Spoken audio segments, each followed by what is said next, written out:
and against the truly brutal aggression of Russia. I haven't seen the likes of this in a long time. The United States and Europe are fully united.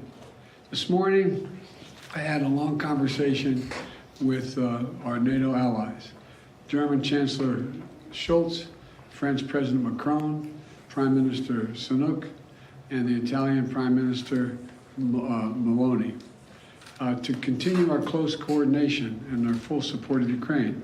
Because you all know I've been saying this for a long time. The expectation on the part of Russia is we're going to break up. We're not going to stay united. But we are fully, thoroughly, totally united. With spring approaching, Ukrainian forces are working to defend the territory they hold and preparing for additional counteroffensives. To liberate their land, they need to be able to counter Russia's evolving tactics and strategy on the battlefield in the very near term.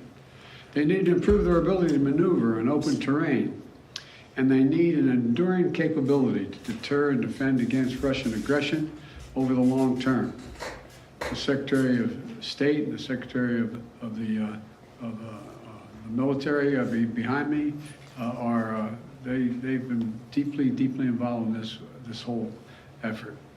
Armored capability, as General Austin will tell you, has been critical. And that's why the United States has committed hundreds of armored fighting vehicles to date, including more than 500 as part of the assistance package we announced last Friday. And today I'm announcing that the United States will be sending 31 Abrams tanks to Ukraine, the equivalent of 1 Ukrainian battalion. Secretary Austin has recommended this step because it will enhance the Ukraine's capacity to defend its territory and achieve its strategic objectives. The Abrams tanks are the most capable tanks in the world. They're also extremely complex to operate and maintain. So we're also giving Ukraine the parts and equipment necessary to effectively sustain these tanks on the battlefield. When we'll begin to train the Ukrainian troops on these issues of sustainment, logistics, and maintenance as soon as possible. Delivering these tanks to the field is going to take time. Time that we'll use to make sure the Ukrainians are fully prepared to integrate the Abrams tanks into their defenses. We're also closely coordinated this announcement with our allies.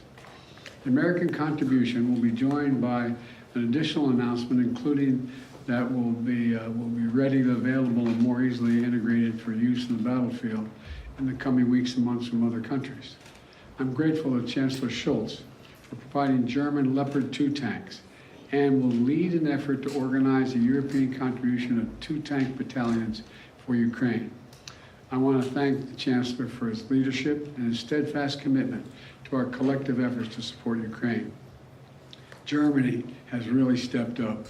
The Chancellor has been a strong voice for unity, a close friend, and for the level of effort we're going to continue.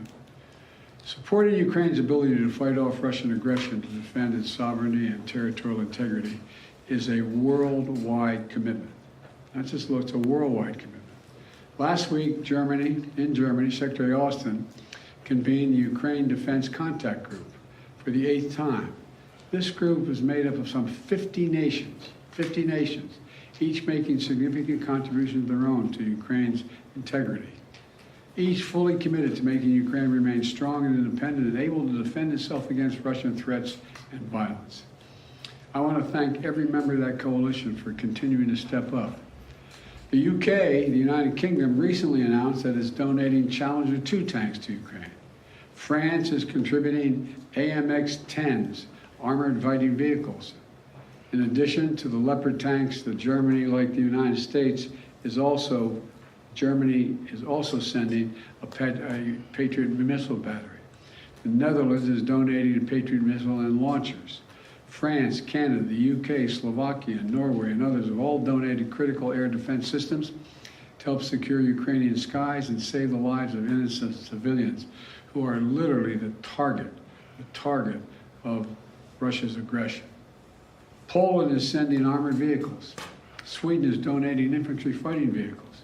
Italy is giving artillery. Denmark and Estonia are sending howitzers. Latvia is providing more Stinger missiles. Lithuania is providing anti-aircraft guns. And Finland recently announced its largest package of security assistance to date. You may remember I was asked a while ago what I think was going to happen. And I said, I let Putin know. He thought that he's going to end up with the Finlandization of Europe. Well, he's got the NATOization of Finland. He's gotten something that he never intended. Together with our allies and partners, we've sent more than 3,000 vehicles, more than 8,000 artillery systems, more than 2 million rounds of artillery ammunition, and more than 50 advanced multi-launch rocket systems, anti-ship and air defense systems, all to help counter Ukraine's brutal aggression that's happening because of Russia. And look, today's announcement builds on the hard work and commitment from countries around the world, led by the United States of America, to help Ukraine defend its sovereignty and its territorial integrity.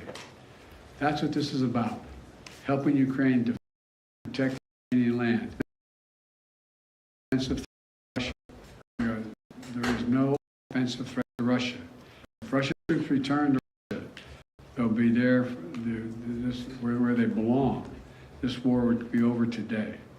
That's what we all want, an end to this war in just and lasting terms. You know, our teams do not permit one nation.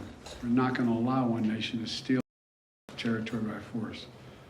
Our terms that preserve Ukraine's sovereignty and territorial integrity and honor the UN Charter. They're the terms we're working on. And you know, these are the terms we all signed up for, and 143 nations voted for in the United Nations General Assembly last October. So, the United States, standing shoulder to shoulder with allies and partners, is going to continue to do all we can to support Ukraine. Putin expected Europe and the United States to weaken our resolve. He expected our support for Ukraine to crumble with time. He was wrong. He was wrong.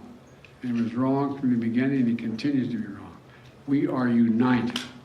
America's united, and so is the world. We approach the one-year mark, as we do, of the Russian full-scale invasion of Ukraine. We remain united and determined as ever in our conviction and our cause. These tanks are further evidence of our enduring, unflagging commitment to Ukraine and the skill of the Ukrainian forces. As I told President Zelensky when he was here, and today's his birthday, by the way, in November, we're with you for as long as it takes, Mr. President. Ukrainians are fighting an age-old battle against aggression. It's a battle America fought proudly. It's a battle we're going to make Ukraine fight as well. It's about freedom. Freedom for Ukraine. Freedom everywhere. It's about the kind of world we want to live in, the world we want to leave to our children. So may God protect the brave Ukrainian defenders of their country and keep the flame of liberty burning bravely as we can. Thank you. Mr. President, why are you taking this decision now? Did Germany force you to change your mind on sending tanks? Germany didn't force me to change your mind. We wanted to make sure we were all together. That's what we're going to do all along. And that's what we're doing right now. Thank you. Mr. President, any response to the Pence disclosures of classified documents? Sir, are the searches of your homes completed? Mr. President, when is Jeff Zients starting as your next chief of staff? Will you search for Hobith?